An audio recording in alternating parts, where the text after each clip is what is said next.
शिर्डीत घडलेल्या दुहेरी हत्याकांडानंतर गणेशवाडी भागातील अनधिकृत झोपड्यांचं जागा मालकांनी अतिक्रमण काढण्यास सुरुवात केल्यानं तणाव निर्माण झालाय।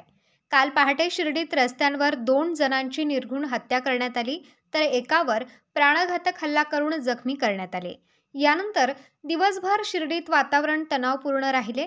मात्र ज्या भागात आरोपीचं वास्तव्य असल्याचं सांगितलं जातंय त्या भागात जागा मालकांनी काटेरी झुडूप आणि अनधिकृत वस्ती काढण्यास सुरुवात केली। या दरम्यान अतिक्रमित जागेवर राहणाऱ्यांनी रस्त्यावर संसार टाकून रास्ता रोको केल्यानं तणाव निर्माण झाला। दरम्यान पोलिसांनी घटनास्थळी दाखल होत परिस्थिती नियंत्रणात आणली। मात्र येथे राहणाऱ्यांनी आरोपी आमचे नातेवाईक आहेत, त्यांना शिक्षा करा, आमच्यावर अन्याय नको असं सांगत निषेध केलाय।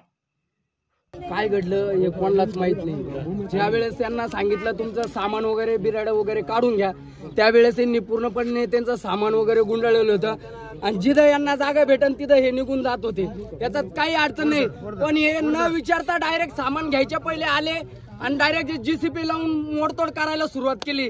मग एवढ्या वर्षापासून हे रहिवाशी इथं मतदारसंघात आहे, यांना स्वतःची जागा नाही, राहण्याची व्यवस्था नाही, लाईट नाही, अंधारात कोंधारात राहत। आमच्या मालकीची ही जागा नाही तरी पण आम्ही आमचं बिरड उचलत होतो, पण हे येऊन डायरेक्ट मोडायला सुरुवात केली, आमचं नुकसान केलं।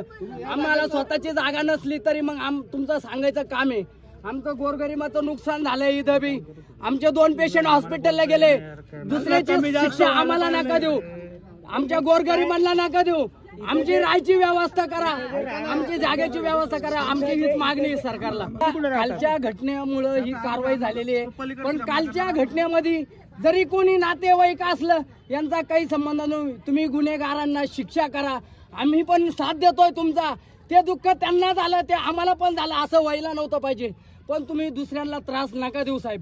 गुन्हेगारांना अटक करा, त्यांना शिक्षा द्या, आम्ही पण पाठिंबा देऊ, असं काही नाही। पण काल झालेल्या नुकसानीमुळं, काल झालेल्या घटनेमुळं दुसऱ्याचं घर बेघर करू नका, नुकसान करू नका। आज त्यांचा रोड परिवार सर्व रस्त्यावर येत आहे, त्यांचे हाल होत आहे, हे करू नका। काल जे आरोपी होते ते या ठिकाणी राहत नव्हते, ते जावई व कोणी नातेवाईक संबंध होता त्यांचा, पण त्यांचा या ठिकाणी काही संबंध नव्हता दादा।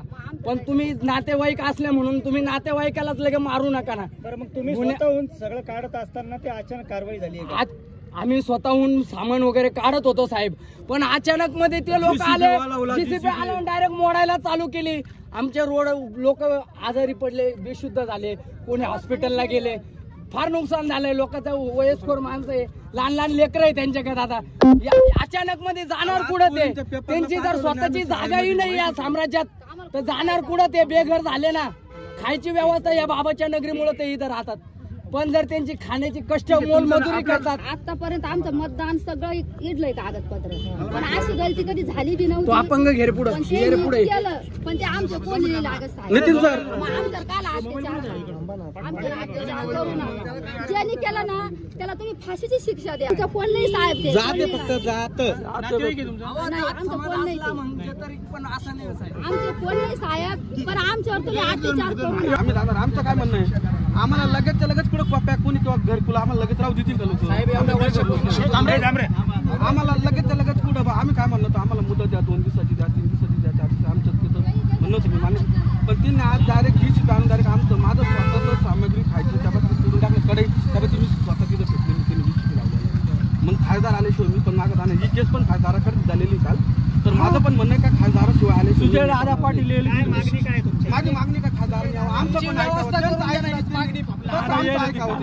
आमचे नातेवाईक आणि ते असले तरी ऐकून द्या 2 मिनिटं, ते असले तरी पण त्यांच्या आमचा काय कॉन्टॅक्ट नाही, काय संबंध नाही, आणि ते कोणा जावं असेल ते आम्हाला काही घेणं नाही। त्यांनी हे अत्याचार केला ना, मला एवढंच म्हणतं काही गरज काल या अन्याय व्हायला नाही पाहिजे।